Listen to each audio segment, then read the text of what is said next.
শেষমেশ পুলিশের জালে আটক চাঁদাবাজরা। ভিডিও ফুটেজে ধরা পড়েছে সেই চাঁদাবাজির রহস্য। সামনে উঠে এসেছে নাটকীয় সব তথ্য। হ্যান্ডকাপ লাগান, আমরা এখানে সোনাডাঙ্গা থানা পুলিশ নিয়ে যাচ্ছে তাদের। এরা কিন্তু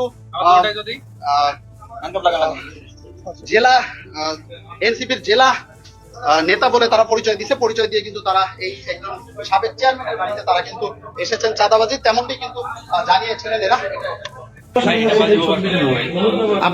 আপনি কি এখানে এসে আসছেন কেন? আচ্ছা, এখানে আমাদের কাছে খবর আসছিল যে এখানে নাকি নিচে মানে উনি হচ্ছে কয়রা উপজেলা আওয়ামী লীগের সভাপতি ছিল। প্রিয় দর্শক, এতক্ষণ দেখছিলেন সংবাদ শিরোনাম।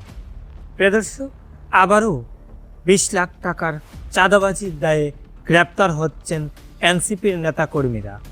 এসব কিছুর বিস্তারিত আজকের এই প্রতিবেদনের বাকি অংশে থাকছে।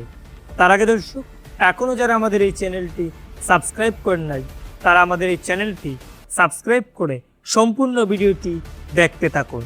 তো চলুন দর্শক, মূল ভিডিও শুরু করা যাক। হ্যান্ডকাপ লাগান, আমরা এখানে সোনাডাঙ্গা থানা পুলিশ নিয়ে যাচ্ছে তাদের। এরা কিন্তু জেলা এনসিপির জেলা নেতা বলে তারা পরিচয় দিচ্ছে। পরিচয় দিয়ে কিন্তু তারা এই একজন সাবেক চেয়ারম্যানের বাড়িতে তারা কিন্তু এসেছেন চাঁদাবাজি, তেমনটি কিন্তু জানিয়েছিলেন এরা। ভাই, আপনি এখানে একটু বলেন যে আগে থেকে নিউজ না জেনে এগুলো করে। ভাই, আপনি বলেন কি হয়েছে, ঘটনা একটু বলেন। ঘটনা একটু বলেন। আমরা দেখছি যে সোনাডাঙ্গা একজন ব্যক্তির বাড়িতে এসে তারা কিন্তু চাঁদা দাবি করছে এনসিপির পরিচয় দিয়ে, এবং তারা এনসিপির নেতা ফয়জুল্লাহর কথা বলছে।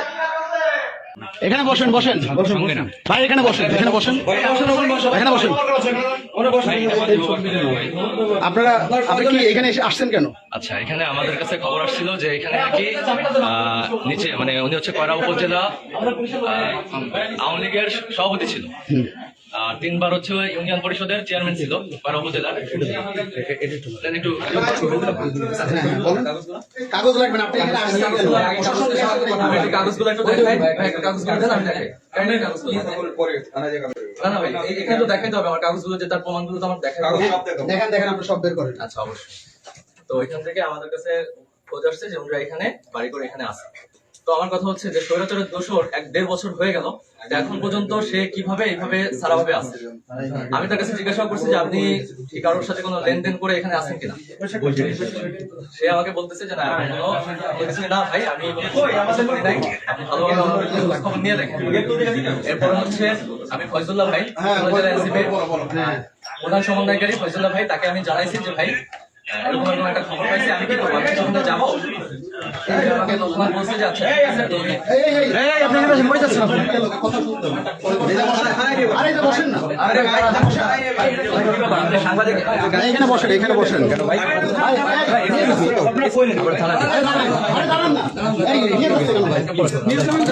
আরে নিয়ে যাবেন, কথা আছে তো, সাংবাদিকরা আছে। দাঁড়ান দাঁড়ান। প্রিয় দর্শক, এনসিপির জেলায় যে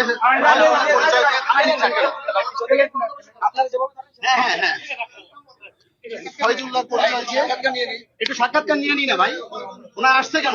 আমাদের হেফাজত আছে তো, আমরা সাক্ষাৎকার দিব। এখন আমরা প্রিয় দর্শক, আমরা এখানে দেখছি যে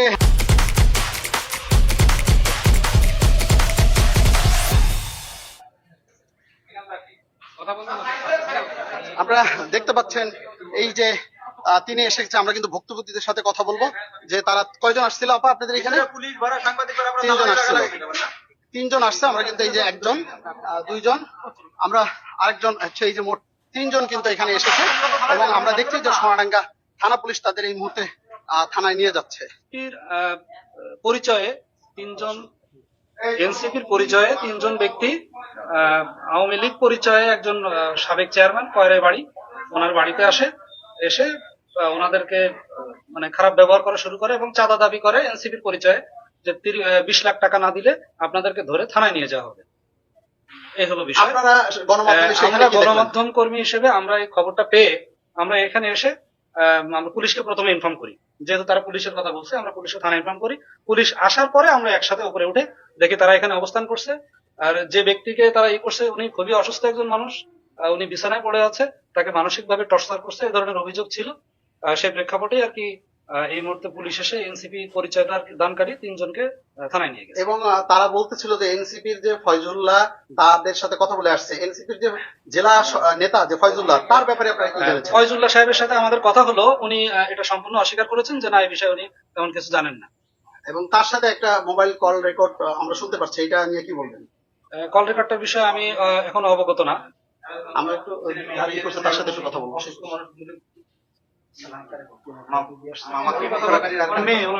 আমরা একটু ঘটনাস্থলে যে তার মেয়ে ছিল, আমরা মেয়ের সাথে একটু কথা বলবো যে আপা আসলে ঘটনা কি ঘটেছিল, আপনি সরজমিনে ছিলেন, যদি একটু বলতেন। হ্যাঁ, আসলে ওনারা আসছে অনেকক্ষণ, আমার আব্বু নিচে ছিল গ্যারেজে, ওখানে এসে কথা বলার পরে অনেকক্ষণ কথা বলছিল। তো তারপরে এক পর্যায়ে উপরে চলে আসে, ঘরের ভিতরে এসে 20 লাখ টাকা 25 লাখ টাকা চাঁদা দাবি করে।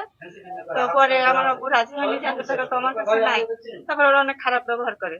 তারা কি রাজনৈতিক দল পরিচয় দিয়ে আপনাদের উপরে বললো যে আমরা এনসিপি থেকে এসেছি, আমাদের হচ্ছে কেন্দ্র থেকে পাঠানো হয়েছে এখানে, আপনারা আওয়ামী লীগ করেন, আপনাদের হচ্ছে তাই জন্য আসছে। এই মানে হ্যাঁ, যে আমরা একটু শুনবো যে বিস্তারিত যে আপার কাছে যে যিনি ঘটনা জানে, আপা একটু যদি বলতেন যে তারা কি বলে ঢুকছে এই বাড়িতে 3 জন। হচ্ছে নিচে তো কাজ করতেছিল আবু আর ওনার ছেলে, তো ওনার হচ্ছে প্রথমে এসে বলছিল যে বাসা ভাড়া নেবে, তাই বাসা থেকে যেটা তো আমি বলি না, আসিফ মাহমুদ সজীব ভুঁইয়া কত হাজার কোটি টাকার মালিক, তাতে আমার তো চায় কিছু যায় আসে না। আমি তো আর গিয়ে আসিফ মাহমুদ সজীব ভুঁইয়ার কাছে টাকাও চাবো না, আর তার টাকার দিকে আমার কোনো উত্তরাধিকার ভাগ নেই, আমার কোনো লোভও নেই। তো তার কত টাকা আছে এটা জানতে ইচ্ছা করে, কারণ হলো উপদেষ্টা হওয়ার আগে 5 আগস্ট 2024 আগে পরে তার তো কিছু থাকার কথা ছিল না। অ্যাটলিস্ট একটা মানুষকে তো দেখেছি আমরা। ধরেন এখন বলে যে হ্যাঁ পোশাক দিয়ে সব বিবেচনা করেন না, কিন্তু আসিফ মাহমুদ সজীব ভুঁইয়ার ক্ষেত্রে তো পোশাক দিয়ে বিবেচনা করা যায়। পোশাক গা গতর যখন চকচক করে তখন কি বোঝা যায়? ঘি পড়েছে।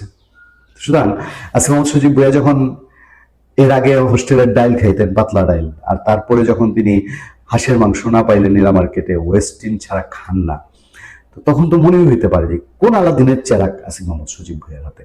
1-2টা কাহিনী না, কাহিনী মানে ফিরিস্তি আল্লাহ জানে তার কত কত কত ফিরিস্তি সামনে বের হবে। মাত্র ছাত্রদল মুখ খুলেছে, 2 দিন পরে বিএনপিও মুখ খুলবে।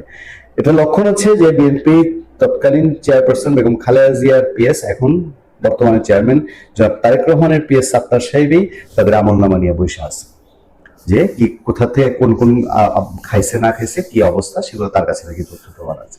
আচ্ছা, ছাত্রদল যে আসিফ মাহমুদ সজীব ভুঁইয়ারে নিয়ে এবার বলা শুরু করছে, চলেন একটু কয়েক সেকেন্ড শুনি। আসিফ মাহমুদের হাজার হাজার কোটি টাকার দুর্নীতি বিষয় বাংলাদেশে একটি ওপেন সিক্রেট। এই যে ছাত্রদলের অভিযোগ, এই ছাত্রদলের অভিযোগকে আপনি ফেলে দিতে পারবেন? তো প্রিয় দর্শক, এতক্ষণ আমাদের সাথে থাকার জন্য আপনাদের অসংখ্য ধন্যবাদ। আর হ্যাঁ, এনসিপির নেতাকর্মীদের এমন চাঁদাবাজি নিয়ে আপনাদের কি মন্তব্য তা অবশ্যই আমাদের কমেন্ট করে জানাতে ভুলবেন না। আজকের মতো এখানে বিদায় নিচ্ছি, দেখা হচ্ছে পরবর্তী কোনো একটি আপডেট নিয়ে।